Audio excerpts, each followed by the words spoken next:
Somebody will always say, well, what if a kid runs out in the street? Or what if a kid is home alone and sets the house on fire? And it's like, what if they stay home with you and fall down the stairs? What if you're with them at every single soccer practice and every single band practice and they can never make a friend because they're so self-conscious? You just have to, you can't, it's a fool's errand to try to leech all risk out of life. We really have to get back to recognizing how competent our kids can be and how important this independence is. Welcome to Homeschool Talks, a podcast by HSLDA. This is a show about all things homeschooling, from practical tips to inspiring stories and everything in between.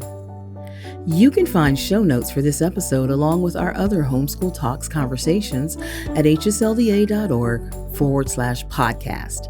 And if you want to be the first to know about new episodes, as well as upcoming guests and topics, sign up for our email list using the link in the show notes. We're so glad you've joined us today, and we hope you enjoyed the program. Here's your host, Jim Mason.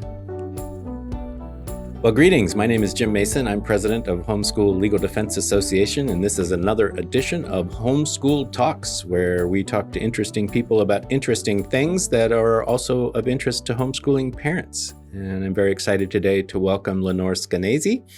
She is the founder of an organization called Let Grow, which is a nonprofit organization that advocates for kids' independence and free play. She's the author of Free Range Kids, and she is a passionate advocate for changing the way children are over-supervised in our modern world. Welcome, Lenore.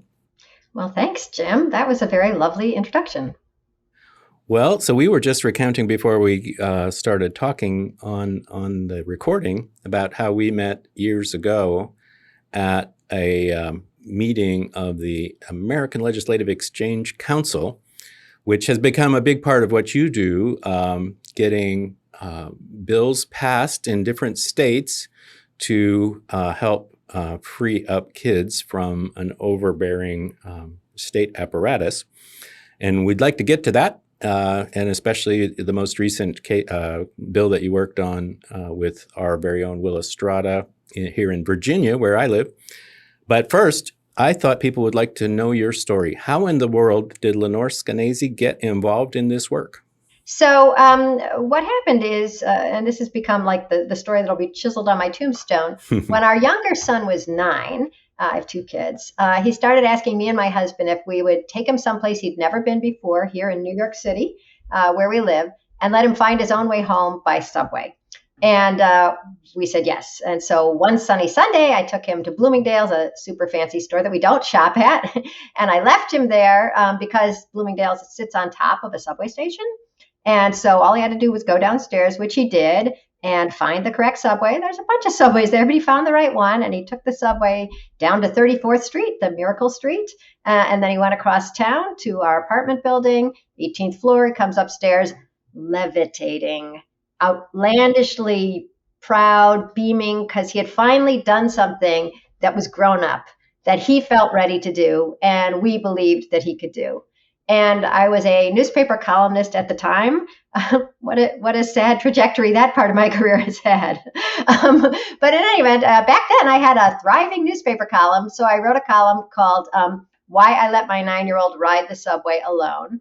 And 2 days later, I was on the Today Show, MSNBC, Fox News and NPR, describing what I had done and defending myself, because this decision proved a lot more newsworthy and controversial than I thought. I write columns all the time, but this one just caught fire, and suddenly everybody was talking about how much independence should we give kids. Even if we used to have fun when we were kids, playing outside or in New York City, taking the subway or riding our bikes or whatever, can kids still do that today? And I say, yes, they can. And a lot of the culture has decided, no, they can't. And so I got the nickname America's Worst Mom for what it's worth. You can Google that. There I am. So your newspaper columnist career headed one direction, but your advocacy career headed another direction. How did you get involved in the advocacy work? Well, you mentioned going to ALEC, which works on model legislation for state legislatures. And I always said that, our kids are smarter and safer than our culture gives them credit for. But when you have a culture that starts believing that kids are in danger every single minute of every single day from everything they see, hear, do, try, eat, lick, watch, whatever, it starts becoming very impossible to trust your kids outside because there are people who will second guess your decisions, right? Like everybody did with this train ride thing. And so I started the blog Free Range Kids, and then I wrote the book Free Range Kids. But that meant that I started getting letters from parents across America who said, I want to let my kids play outside the way I do. That was the best part of my childhood. Or we live, didn't I get one? I got one yesterday. I can't exactly remember the details, but that I want my kid to be able to walk home from the bus stop, but the bus driver is not allowed to even let them off unless I'm standing there. We live 2 houses down. Do I have to drop everything I do and stand there? I grew up in Chicago from 3 to 3:30, freezing while we wait for the bus to come so I can walk my kid home. I trust my kids. I trust my neighborhood, but I can't do that without risking Child Protective Services intervention. And then I heard from parents who were dealing with Child Protective Services cases for letting their kids walk home from the park, play outside the apartment building, walk home from the library. I mean, it doesn't happen every day. And most of the times you can let your kid walk and play outside. And thank God nobody will call 911 on you. But it was happening enough that I was outraged. And I thought, the parents know the kids way better than some passerby who's calling up the cops to say, there's a child outside, as if they saw, an escaped lemur. It's like, what's this thing doing outside?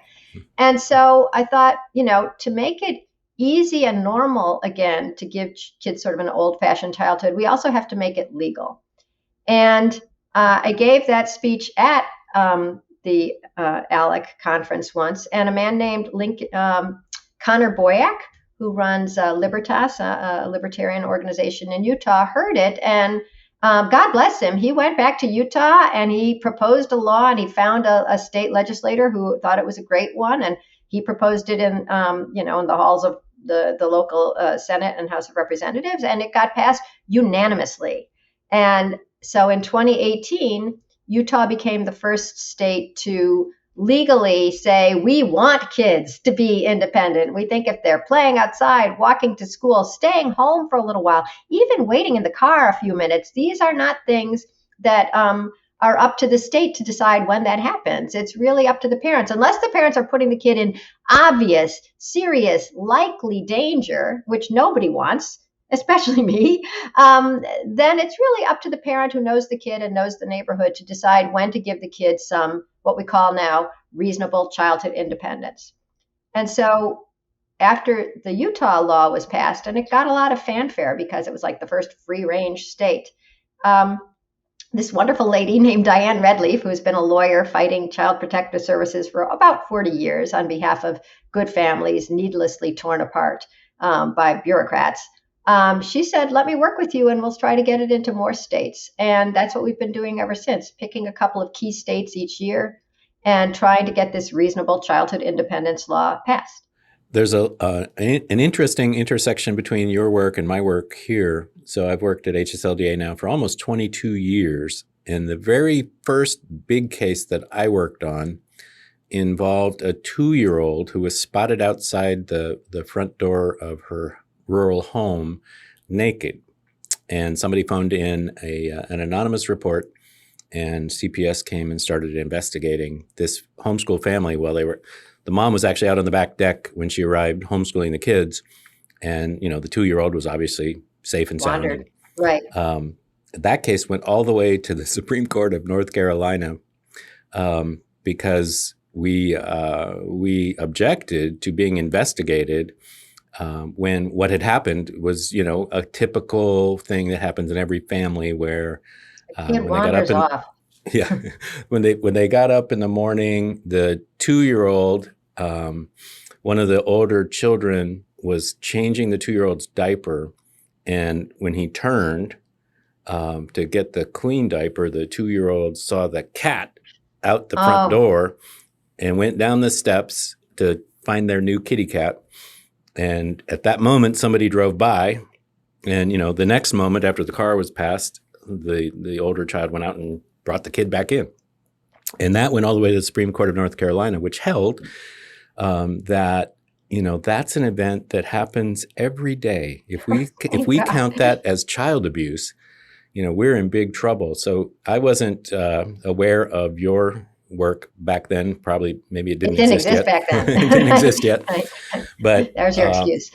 Yeah. So that was one of the cases that really raised this issue for me, that we live in a little bit of a tattletale society where people pass judgment, and it's so easy. It's too easy. And one of the things we're working on is making it less easy. And your bills contribute to that, to get people's lives turned upside down by an intrusive child protective services investigation. Right, which often begins with somebody calling because they really don't know. I mean, so many people are told, if you see something, say something. They see this kid. Am I supposed to call them in? And they don't realize, no, if you want to be a good Samaritan, stick around for a few minutes and see if the kid gets picked up and goes back inside, or ring the doorbell and say, do you know your kid's outside? Because that's what it is, So good Samaritans are not supposed to call 911. They're supposed to actually get involved for a second or two and make sure the child is safe and then go on their merry way. In your work, how much do you deal with the vast apparatus of child protective services? I don't work with it very much at all directly. I mean, these laws that we're trying to pass, and we have passed now in 5 states, are to actually make it easier for child protective services to not get involved in these stupid cases too. I mean, if somebody calls 911 because they really think, am I supposed to call or not call? The famous case in Maryland of the Métis family, they had children 10 and 6 in Silver Spring walking home from the park, and somebody called Child Protective Services, and they were investigated, and then they let their kids walk home from another park, and they were investigated again. You can actually listen to the 911 call, and it's a guy saying, I'm calling, I see 2 children outside. And the operator says, what are they doing? He said, well, they petted my dog, and now they seem to be walking home. And the 911 operator couldn't say anything, so? And he sounded like he didn't even know if he was supposed to call or not, but he didn't want to do the wrong thing. So he reported it. And then the operator couldn't do the wrong thing by not passing it along and saying, well, that's stupid. Goodbye. Call me if they're on fire. Right. And so what our law does is allows child protective services to use some common sense as well and not waste their time and their limited resources. We're always hearing how, the case burden and the burnout. And that is such an important point that you make, and I make it often in a formal sense, even in legal briefs where we're either defending somebody or we've sued a worker who's overreached, and that is, there are lots of people who really do need their help, and the kind of cases that you and I get involved in, for the most part, could be handled so much quicker and in a much more routine and less intrusive fashion. But because of the way the laws are written, a lot of times the investigators feel that they must do a full investigation, which is very intrusive, even after. So in the case of the Maryland kids, they're walking home, they got home safely. Okay, that should be the end of it, right? But it is a common sense sort of thing, but part of what your bill does is also say, makes it clear that that's a reasonable judgment for parents to make that shouldn't be second guessed, because some people would second guess that decision.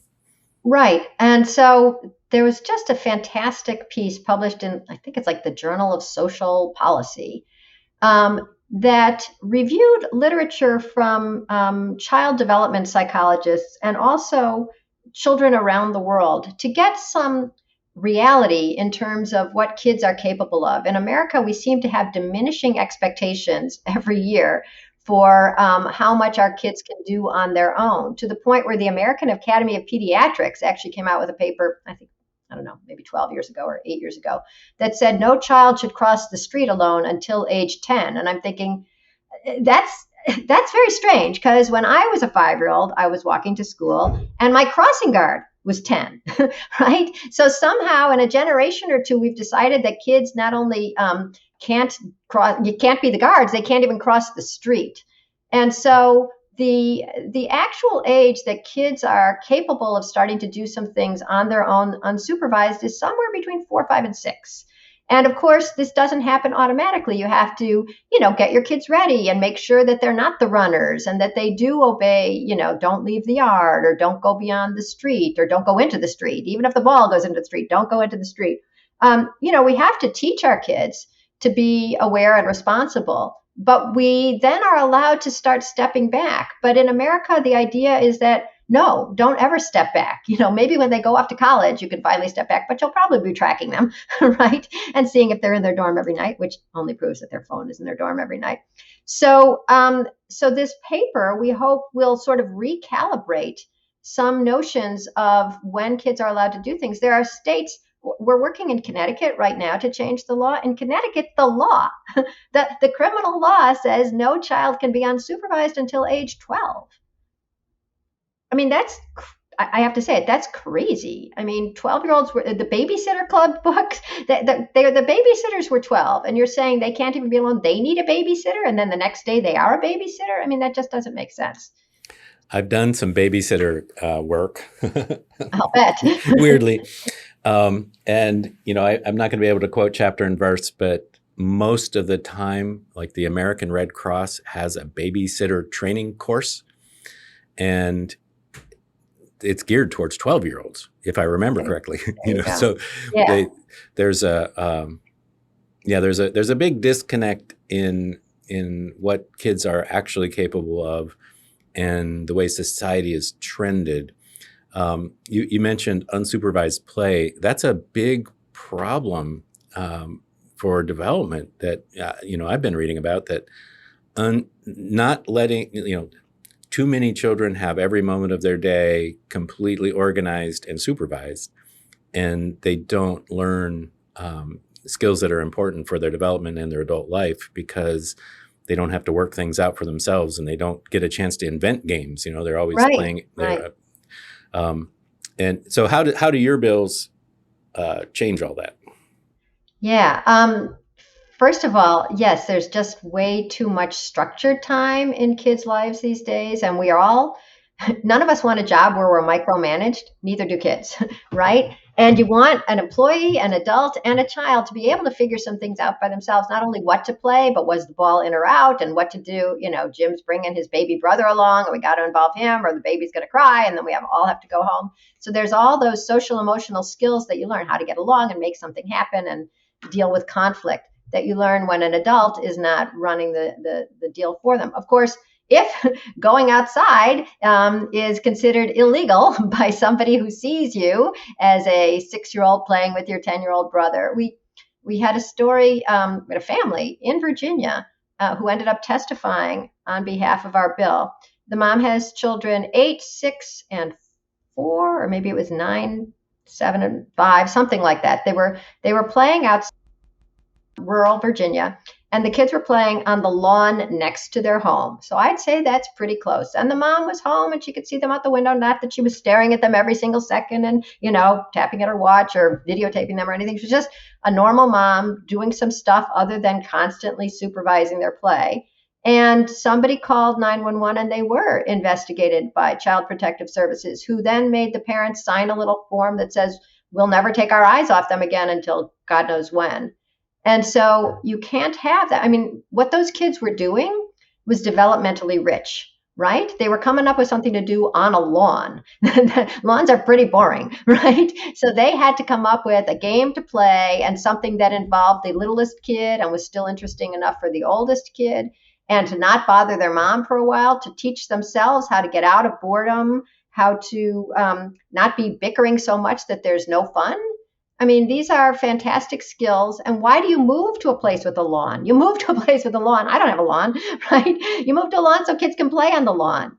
And And for the government to say that that's inappropriate and dangerous and not recognize the flip side that you were just talking about, which is that there's danger to kids not getting a chance to develop these skills. I hate talking about play as skill development. It just drives me nuts. But that's the thing. Every moment must be so enriched and optimized that I'll talk about it that way. It's great for social, emotional, blah, blah, blah, self-direction, and what is it? Executive function. But really, it's just fun. I mean, a childhood with no play is terrible. And you wonder, the skyrocketing amount of childhood anxiety and depression and loneliness seems to be directly parallel, and I would say to a certain extent caused by kids having no free time and no free play and always being told that everything is too hard or too dangerous for them. Let me help you. That's driving kids nuts. So our mutual friend and your colleague, Peter Gray, I'm so jealous of him. He submits or edits in a journal called the Journal of Play. Yeah. And he's a big, I think he's on your board maybe, or yes, was. He's one of the co-founders of Let One of the Grow. co-founders. And I've talked to him over the years a number of times about self-directed learning and how that, really relates. Many homeschool families can connect it with so much of what you just said. We talk about when you send kids to school, they get segregated into age cohorts and every moment supervised. And homeschool families can sometimes be criticized for this, but there's actually a very rich developmental and family time spent when older kids have to learn how to get along with younger siblings and, not being separated by age cohorts and not having every moment of the day, dictated by the teacher up front, but being able to pursue interests and be able to complete assignments more quickly and be able to, pursue interests that maybe are, not available other places. So the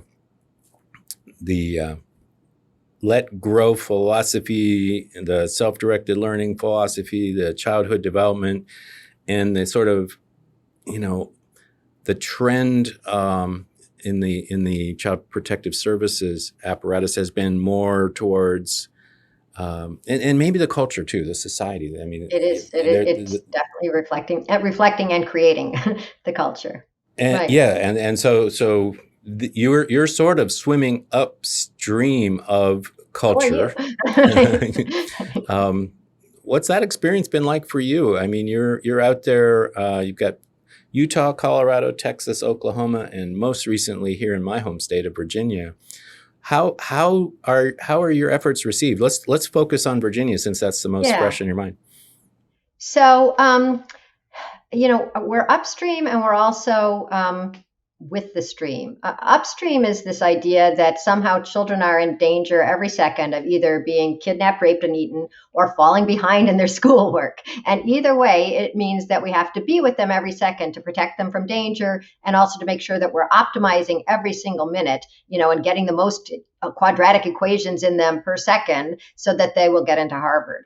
Mm-hmm. And what I love about the idea of homeschool, and especially mixed ages, is there's a recognition that kids are quirky and they have interests. And when their interests are turned on, there's no stopping them. And when they're bored, there's sort of no starting them. I mean, my kids went to public school and one of them thrived and one of them sat there like this. And it's taken years to sort of bring him back to life. So our work in Virginia involved, first of all, hearing from some families who had been impacted by these crazy laws that say that your child, must be supervised at all times. There was the family that had the children playing outside. And we also heard from a mom whose 9-year-old was walking home from the library, just totally fine in a suburb of DC. I don't remember if it's like Fairfax or something like that. And the kid, the 9-year-old, gets home. She doesn't even have time to take her coat off before there's a knock at the door. Who's there? 4 police. 4, right? Because this is a big crime. It's a big day in Mayberry. So they say, where are your parents? And her parents come down. Her parents are actually there. and they say your child was spotted outside and somebody called because they were concerned. And the girl herself said, well, there's no need to be concerned. Here I am. I'm 9 years old. I walked home. But she was disturbed, as was the mom, that the police could get involved at all. And of course, sometimes things escalate. We had a horrible story in Colorado where, sort of like the first thing you talked about, where a 2-year-old had wandered away at a picnic. Somebody else picked up the kid, and instead of saying, whose kid is this? Because the mom came running soon, she had called 911, and it escalated to a police raid on her home, and she was carried out in handcuffs. That didn't happen in Virginia, but the fact that there's 4 police wasting their time on a child who is walking home from a library, not a brothel, not a drug house, right, means that there's a disconnect between our perception of danger and reality. And so the law says that, danger or neglect, it actually redefines neglect, or it narrows the definition of neglect. Instead of saying neglect is any time you don't supervise your kids properly. What's supervised? If you're looking out the windows, that's supervising. So instead it says neglect is any time you put your kids in serious, obvious, and likely danger. And anything else is up to the parent. And so that stops the parents who do put their kids in danger. They leave a 6-year-old at home for a weekend. That's a bad idea. That needs some correcting. But a 9-year-old walking home from the library is not putting a kid in danger. And now the police would not, the police would be told, have you seen the new law? It says, if I'm not putting them in danger, you have to go away. So goodbye. And that should be it. And we hope it will. There was another Virginia case. You probably know Julie Gunlock. Do you know her? She's at the Independent Women's Forum. And this didn't escalate to actual police action, but she let her 3 kids wait in the car while she went to get them a rotisserie chicken. You're a working mom.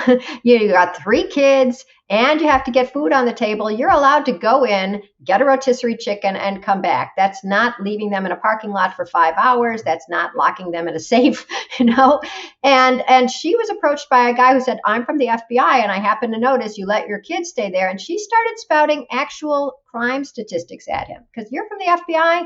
Well, you must know that if I wanted my children to be kidnapped by a stranger, I would have to leave them outside. Statistically, I would have to leave them outside for 750,000 years for it to be likely that they would be kidnapped by a stranger. So I don't think that this is a crime, and it's not a likely danger. And so I don't know if the guy ran away screaming because she had the statistics, or if he just harumphed and, left. But nobody should be harassed by any bureaucrat or law enforcement official for trusting reality and trusting their kids. And that's the culture part. The culture has moved so much to any danger must be addressed, and there's very little discussion anymore about trade-offs.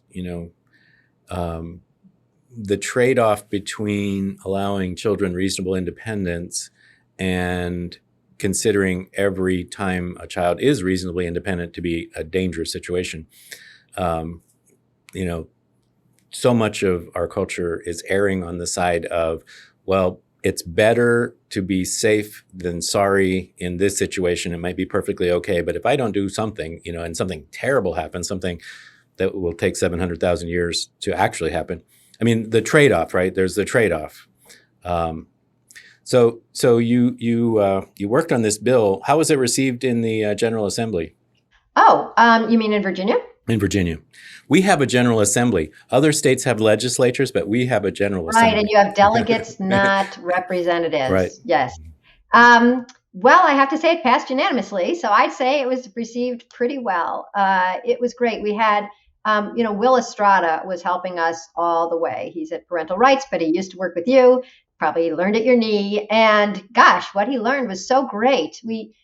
Virginia is a pretty contentious state at the moment when it comes to parental rights, children's rights, the right way to bring up kids or not. And to have people agree unanimously that this law that really gives parents back the right to make the decisions for their kids unless they're putting them in obvious danger is a great thing. It shows that people are much more reasonable than you may worry after watching the news. And what was wonderful is that we have in most states just a giant spectrum of political supporters from like left to right. And in Virginia, we had the Virginia Poverty Law Center, which, nobody considers themselves right wing or left wing. They always consider themselves correct. But I would say that they're more on the left wing. And then we had parental rights, which once again, I would say is more on the right wing. And everybody in between testifying on behalf of this and just saying, you got to give parents a break. I mean, what you were just saying now is so true. The idea that, sure, almost any activity once in a while, disastrously can go wrong. In Richland, Washington, a kid fell off a swing and I don't even know what happened. It was either death or dismemberment, something horrible about 15 years ago. But then they got rid of all the swings. And it's like, just because something bad happens, and I can't imagine the parents, anguish, but just because something bad can happen, and inevitably in a country of 330 million people will happen somewhere at some point, doesn't make it dangerous, right? You can fall off the couch and die. That doesn't mean couch sitting is dangerous. It means that sometimes fate or God's great plan or whatever you want to consider it, sometimes there's bad luck. And that doesn't mean we therefore can only sit on the ground and only sip smoothies so nobody chokes, and no stairs because somebody could fall down the stairs, and no bathtub because you could drown. I mean, at some point you have to recognize that life is not risk-free. And to try to make it that way means like freezing in place. So what's your next project? Oh, thank you for asking. Well, first of all, we're trying to get the law passed at the moment in Connecticut, where, as I said, anyone under 12 is not allowed to do anything independently. We talked to a mom who let her kid search for a book at the library. Oh, what a dangerous activity. In the children's room for about 5 or 6 minutes. And the librarian, not only yelled at her, but printed out, like had her assistant, a children's librarian with an assistant, and she can't watch a kid for 6 minutes, printed out the law that said no child may be unattended. So hopefully in a couple of weeks, that law will be reversed. What we're trying to do is make independence easy and normal as well as legal. And so we have 2 projects that we try to get schools to do, and I would try to get unschoolers and homeschoolers to consider doing them too. One is to give kids, we call it the Let Grow Project.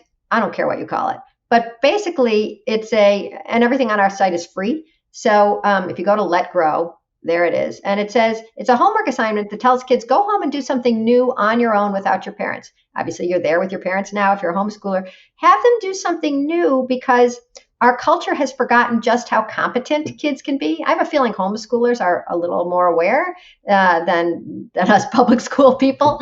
But they can make dinner, they can run an errand, ride a bike, climb a tree. And if it's just, there's this zone of proximal development, something that you haven't done yet, but you're almost ready to do. When they do that, when they see, first of all, that you trust them to do it, really, I can go get the ingredients for dinner, or I can go, to grandma's house by myself today. They are so proud that you trust them, that that's already just a giant boon.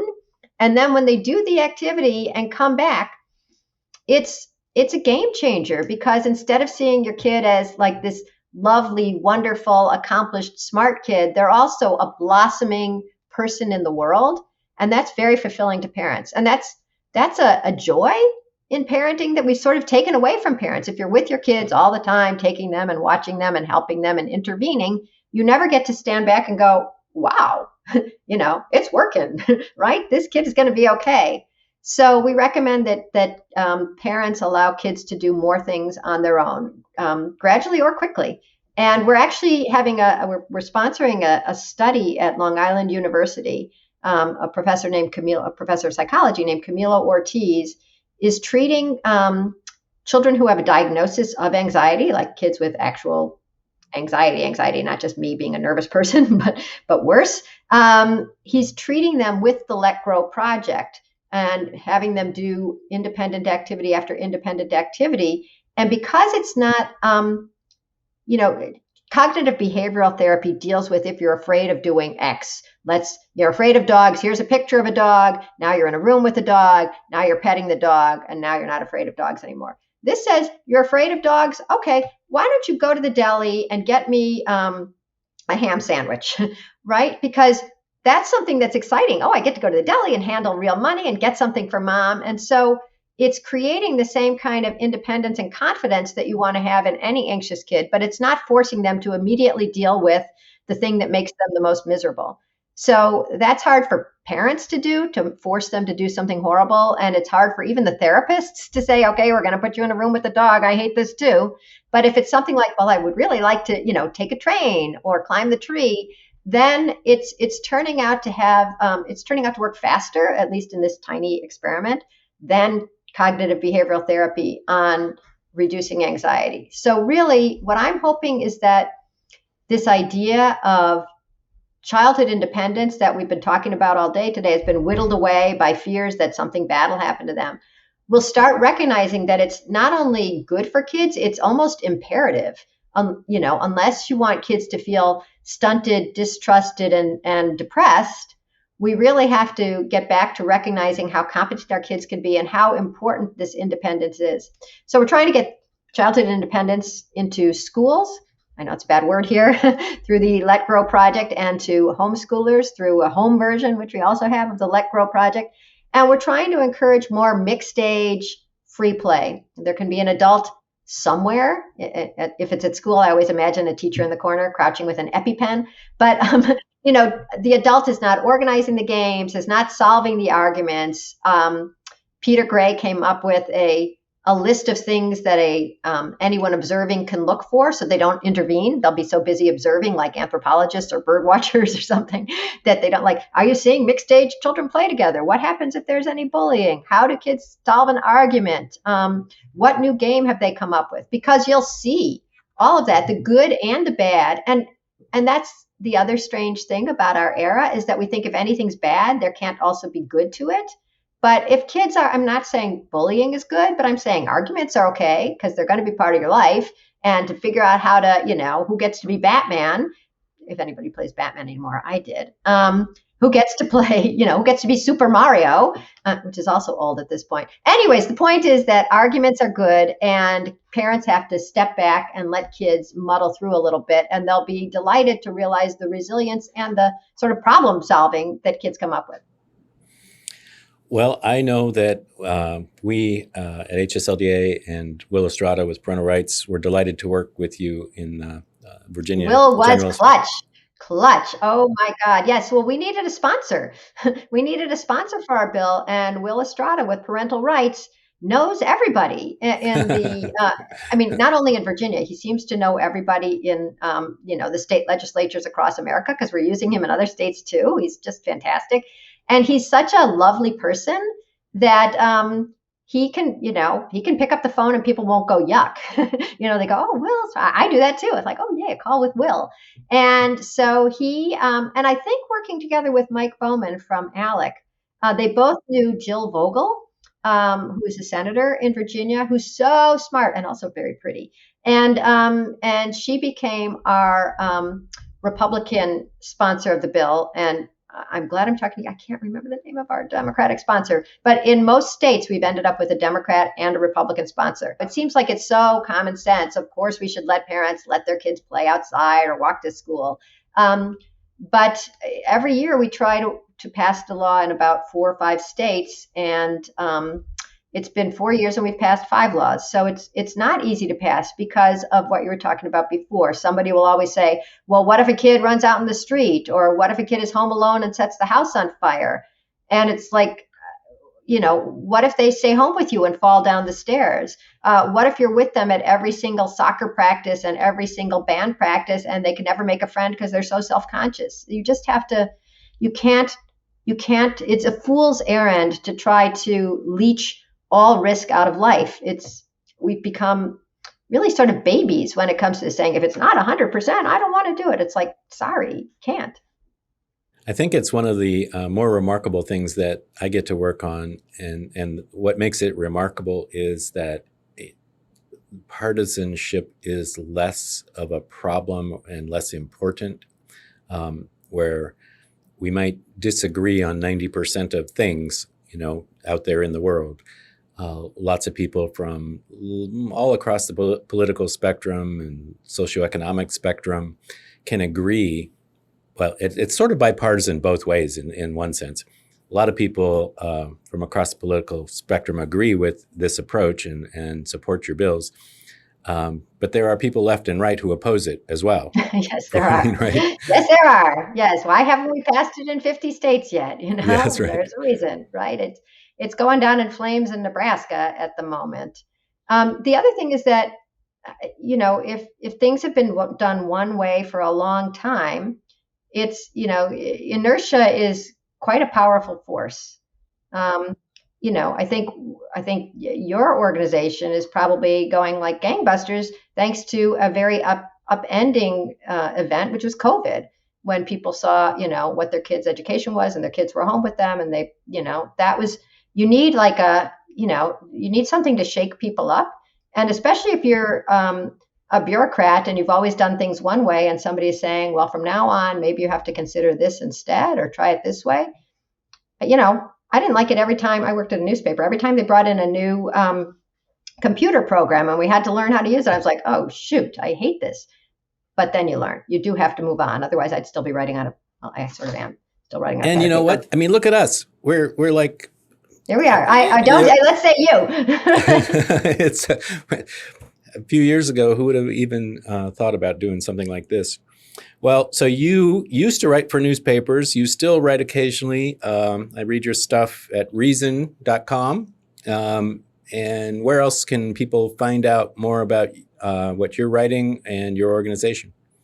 Well, I would go to Let Grow, which is letgrow.org. It's not Let's Go. It's not Let It Grow. Let It Go. Good song. Not the name of us.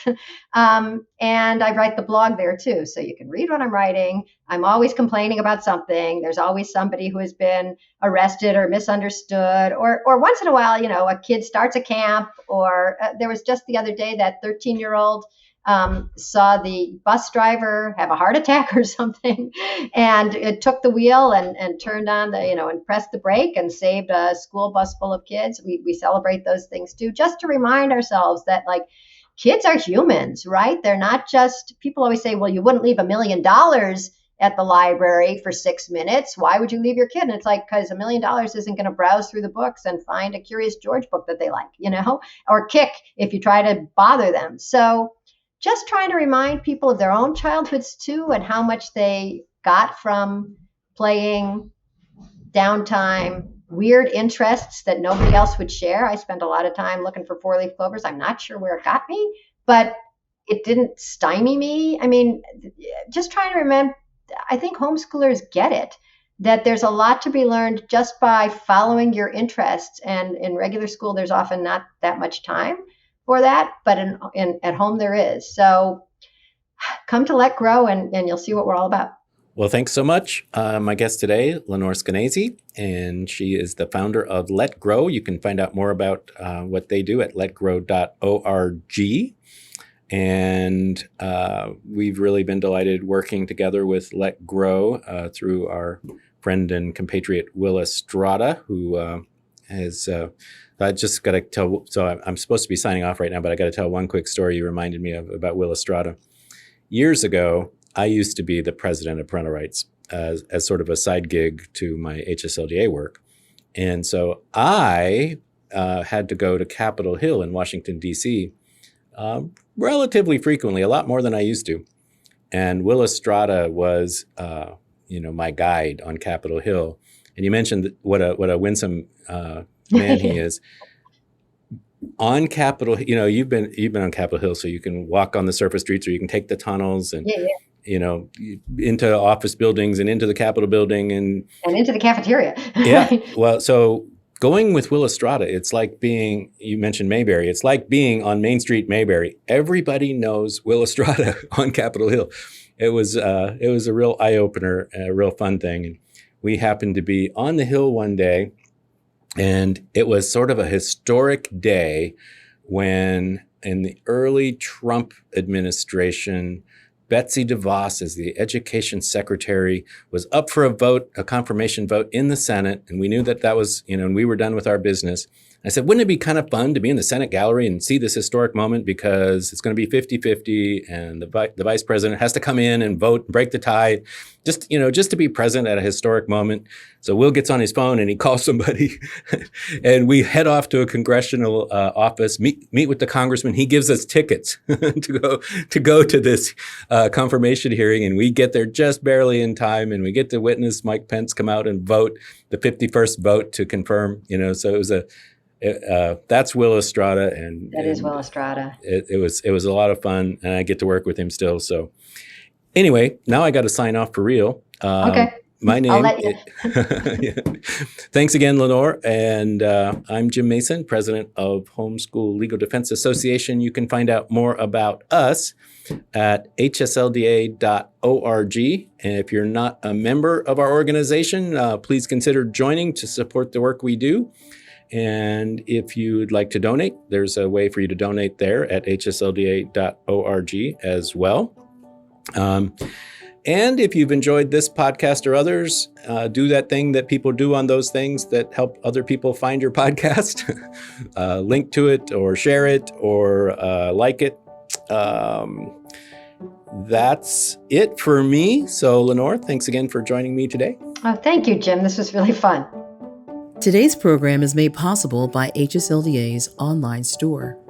Do you need a student ID card for your middle schooler? Or maybe a customized transcript for your high schooler? Our online store offers carefully selected products for every stage of your homeschool journey, from one-stop graduation shopping to books, audio classes, DVDs, and more. And if you're an HSLDA member, our exclusive teacher and student photo IDs can help you get discounts at retail stores, museums, and more. To start shopping today, visit store.hslda.org. That's store.hslda.org.